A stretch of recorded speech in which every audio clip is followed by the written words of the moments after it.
Hello, everybody, and welcome back to the channel. Welcome back to our WCW What If series in TEW 2020.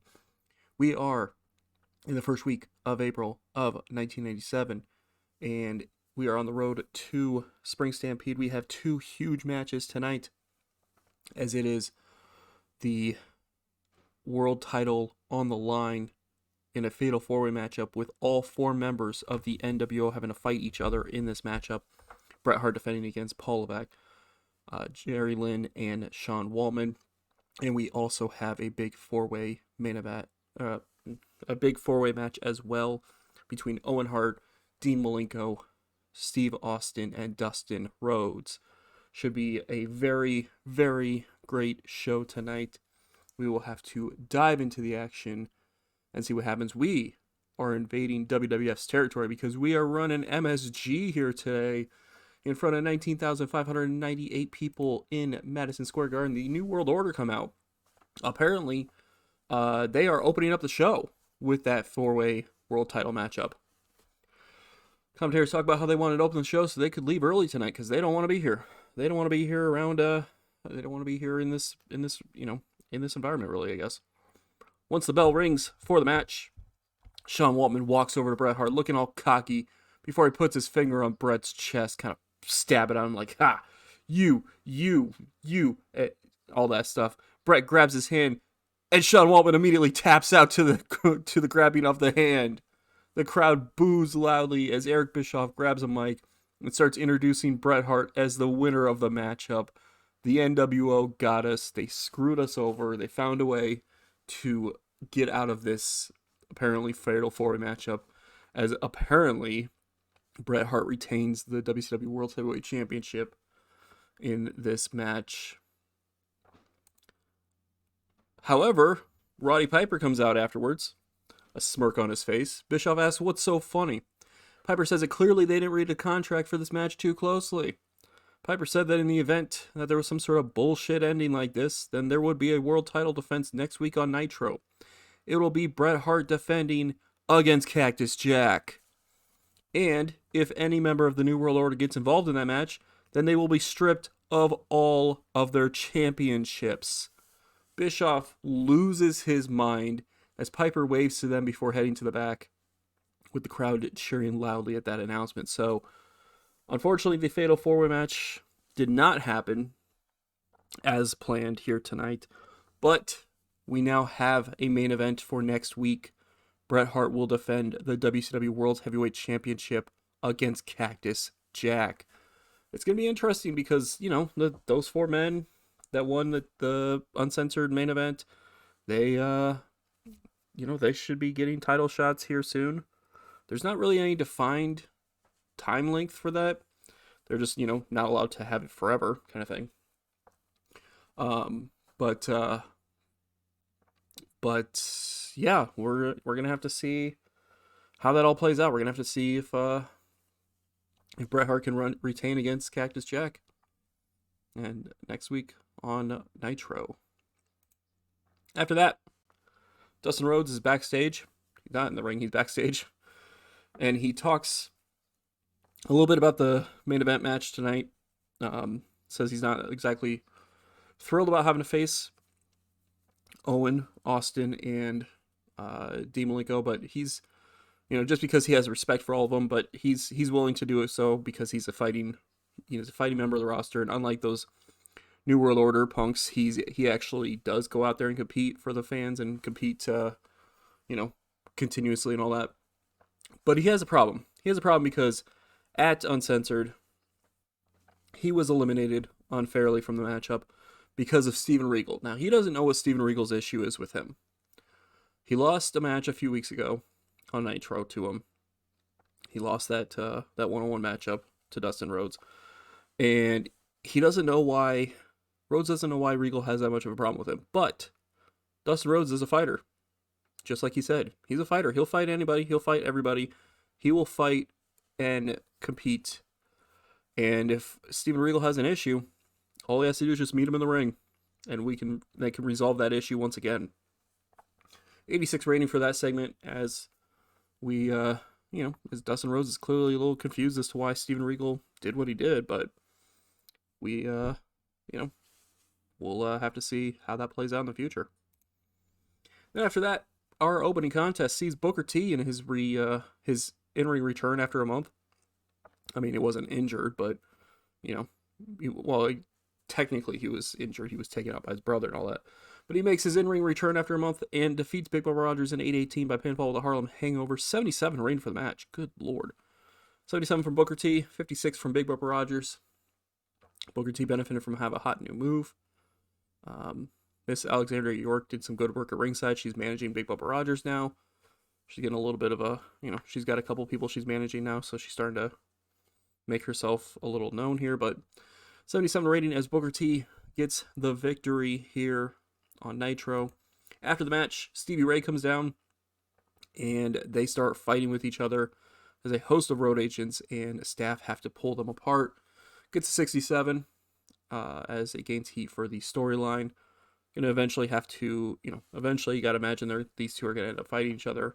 But for now, officially fighting each other, like in an actual match. Because right now they've been fighting each other a lot. They just haven't been actually, in a ring, again, in a match against each other at this point. So we'll have to see when that happens. But Booker T and Stevie Ray, brothers fighting consistently at this point. Then we have an interesting little segment. Ignore the text there on the screen. As Raven is backstage when Johnny B. Bad's manager, that is, the Bad Babe comes out and approaches him. She says, listen, you have to let me go see him. You have to take me to him, all that kind of stuff. Just let him go. She's begging for him to let him go. Raven says, did you consider my offer from last week? And the Bad Babe says, no, I'm not gonna let you try to convert me to your stupid mindset or whatever. The Raven says, well then, I guess you're not seeing him then. And walks away as she looks conflicted once again about the fact that it seems like she's going to have to give in to whatever games Raven is trying to play in order to see Johnny once again. So we'll have to see where things go from there, but got a 71 rating. Not too bad there as we advance that storyline, which I need to retitle because it's not necessarily, it is still Bad versus Snow, but it's kind of obviously developed a little bit more than that. Then after that, we have Gene Okerlund interviewing Chris Jericho backstage. It's got a 96. Hell yeah. I forgot that I did this as an improvisation too, so even better. As Chris Jericho is interviewed by Gene Okerlund, calls him Scheme Gene right off the bat, and says that it does not matter about the loss that he took last week in the main event of Nitro, because after all, Sting had to go get some guy that, Sting had to get a friend of his, or apparently a friend of his, and everybody knows that Sting can't get the job done against Chris Jericho. He had to get back up and help him out and all that kind of stuff, completely ignoring the fact that it was a tag team matchup, completely just blowing off the fact that it was a tag team matchup of sorts. And Chris Jericho is just kind of mocking Sting, saying that his time has passed and that he needs to step aside for the future of professional wrestling. The top guy in professional wrestling. He is a rock star, Chris Jericho. And he says that Sting needs to step aside, or he will make sure to push Sting aside on his way up the mountain here in WCW. 96 rating, very strong promo, helping out that storyline, get some more heat for it for sure. And after that, we have a mixed tag team matchup here on Nitro as Marcus Bagwell and Mariko Yoshida defeat Sean Morley and Mary Apache in 8:20 when Bagwell pinned Apache with a Yellow Jacket suplex. Bagwell carried the match in terms of in-ring performance, 56 rating for the match. 61 for Bagwell, 43 from Yoshida, 41 from Morley, and 34 from Apache. Of course, obviously, Bagwell and Yoshida just acting cocky about it the entire match. and getting a victory here. Bagwell up to a 61 in-ring performance, so we're getting him. We're getting him up there. We're building him slowly, but he's getting up there. After the match, after Marcus Bagwell and Marika Yoshida win their matchup, Alex Wright and Q Suzuki come out and cut a promo on them. Says they say that, listen, they're tired of this back and forth. They're tired of these games. They're tired of the attacks, all that kind of stuff. They want a match against Bagwell and Yoshida. And if they have to get Billy Kidman and Chris Benoit involved, then so be it. They're challenging them to a 6-person tag team matchup at Spring Stampede. So it'll be Billy Kidman, Alex Wright, and Q Suzuki taking on Chris Benoit, Marcus Bagwell, and Marika Yoshida. So they issue the challenge. We'll have to see if it gets accepted because Bagwell and Yoshida doesn't really answer the challenge for sure at this moment. But the challenge has been issued out there. 6-person tag team matchup for Spring Stampede. After that, Cactus Jack and Eddie Guerrero are backstage and they're talking about the Horsemen and talking about Cactus Jack's world title matchup. Eddie's congratulating him on getting another shot at the title.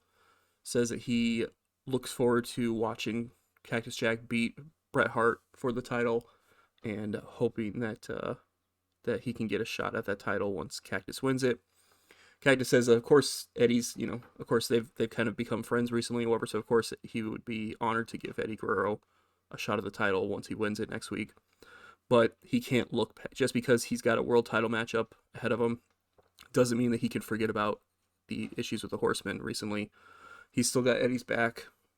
He's still hoping that we get Eddie Guerrero versus Ric Flair one-on-one at some point, and that he is, still going to have his back against, in case Flair and Pillman try to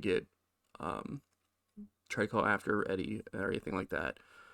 So, nice little segment here as Cactus kind of promises Eddie the first title shot if he wins next week, but saying that he's not giving up, that he wants to make sure that the two of them still work together against the Horsemen, because he knows that the issues with Flair and Pillman are far from being done at this point. Then after that, TV title on the line. Battle with subpar wrestling, non-existent crowd heat. Brad Armstrong defeats Yoshihiro Tajiri in 7:38 by pinfall to Russian leg sweep, making offense number 4 of the television championship. 61 from Brad Armstrong. Brad Armstrong's starting to get up there too, in-ring performance-wise. He's starting to get up there. Tajiri with a 48, 64 rating for the match itself. So I'm going to point this out because I think it's kind of funny. I don't know for sure if it's going to show it on here. Yeah. So it says Brad Armstrong is penalized for poor momentum. So here's the kind of funny thing, and I hadn't really noticed it until I went to book this match today over. For some reason, despite the fact that Brad Armstrong is the television champion, defeating Dean Malenko and Steven Regal in a triple threat matchup for that championship, despite the fact that I don't think he's lost a match in at least a couple of months now at this point, and despite the fact that he's now had 4 title defenses for the television championship, he has chilly momentum. He has the worst momentum possible. And I'm like, why is your momentum not gone anywhere? So I have to figure out some way to build up his momentum a little bit, because he is just absolutely just chilly momentum. He has terrible momentum at this point. So it's penalizing his performances. So he could have been like a 63 or 64 if he had better momentum, but for some reason, despite the fact that we've been booking him pretty decently recently, no momentum boost. So whatever, we'll have to figure that out. But Brad Armstrong retaining the championship here, making offense number 4 of the TV title. Then after that, we get an interesting little segment here as Gene Okerlund is interviewing Dean Malenko backstage before the main event. Malenko says that he's honored to be in the ring with those other 3 men over, and that he's looking to bring forth all of his, everything that he has. But he says that he wants to be the first of the 4 to announce his title match. Now, he's a guy who wants to work his way up. He's been the television champion. He wants to work his way up the ladder. So he doesn't want to jump immediately to the world title. So he says at Spring Stampede, he is going to challenge Paul Levesque for the WCW United States Championship. So there you go. At Spring Stampede, it will be Paul Levesque versus Dean Malenko for the United States Championship. And that should be a great matchup. And, an interesting story for Dean Malenko as well. Like, he doesn't want the world title right now. He doesn't want to jump over it. He's a guy who, his family's been in the business for a long time now. His dad was a wrestler. His brother's a wrestler. Like, he's a wrestler. He wants to work his way up the ladder. So he's going to go for the United States Championship at Spring Stampede and hope to take it from the New World Order. 84 rating for this match here. Or for the segment, that is. After that, a 99 rated segment as the Giant comes to the ring and says, your little diamond cutter thing, you hit on me last week and I got up from it. Because I'm a goddamn giant. You can't keep me down with a little diamond cutter thing. Kind of mocking it a little bit. You can't keep me down, Paige. You won't be able to keep me down. And the longer you keep trying, the more pissed off I'm going to be. And you know what happens when you deal with a pissed off giant? You end up on the injured shelf. You end up on the shelf. You end up injured. So do not piss off the giant, or you will end up the same place that so many before you have. So kind of showing that, he's not really caring about Paige's moves, but that he's kind of threatening Paige. Like, hey, don't piss him off or else he may put you out for good. So we'll have to see where things progress from there. Then after that, we have a 100 rated segment that features Ric Flair barging into Roddy Piper's office with Brian Pillman in tow. Flair is absolutely enraged that Cactus Jack is getting a title shot next week on Nitro, since he beat Cactus a couple weeks ago on Nitro himself. Piper says that the match is final, there's nothing he's going to do about it. Flair says that there is something that can be done about it. Brian Pillman could cash in his World War III title shot. Piper looks at Pillman, says, is this what you want? You want to do that? You want to, because that match is official, so if you cash it in, it's going to be a triple threat match. It will not be you will not replace Cactus in that matchup. Pillman kind of seems unsure about doing so. Kind of sidebars with Flair, like, hey, we need to talk about this. Piper kind of then starts stoking the flames by saying, oh, it seems like there's trouble in paradise. Man, the Horsemen, you guys are getting along so well. And Flair punches Piper for this comment. Flair is absolutely losing his mind. He just struck an authority figure here in WCW. Piper then tells Flair that just for that, he's making a match official for Spring Stampede. One-on-one, Ric Flair versus Eddie Guerrero. So we're finally going to get that one-on-one matchup between Flair and Guerrero. Flair is irate. Piper says on top of that, if any member of the Horsemen gets involved in that matchup, then Flair will be suspended from WCW indefinitely.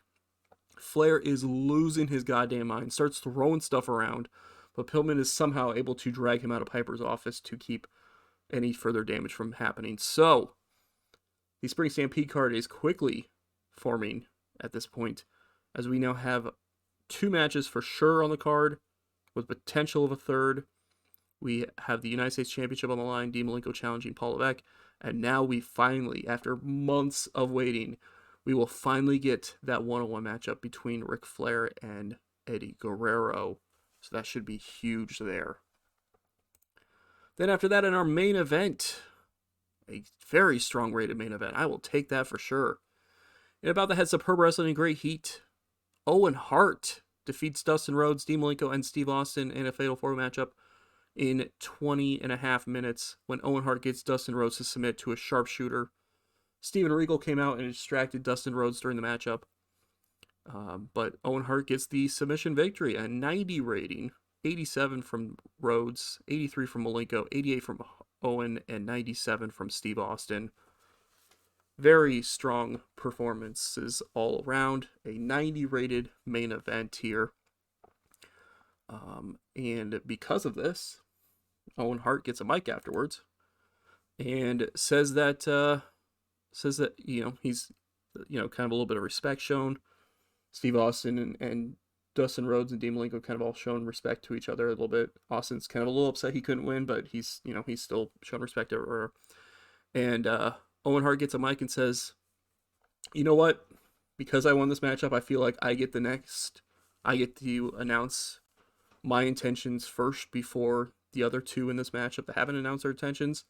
So, brother Brett, should you retain next week against Cactus Jack, you and I will have a date with destiny, because you and I are going one-on-one at Spring Stampede for the WCW World Heavyweight Championship.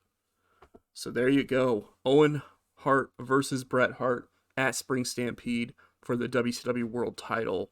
That's going to be a huge matchup. Brother versus brother for the top prize in this company. Hell, in this business, really, because we're the top company in the business. So, top prize in the business, brother versus brother.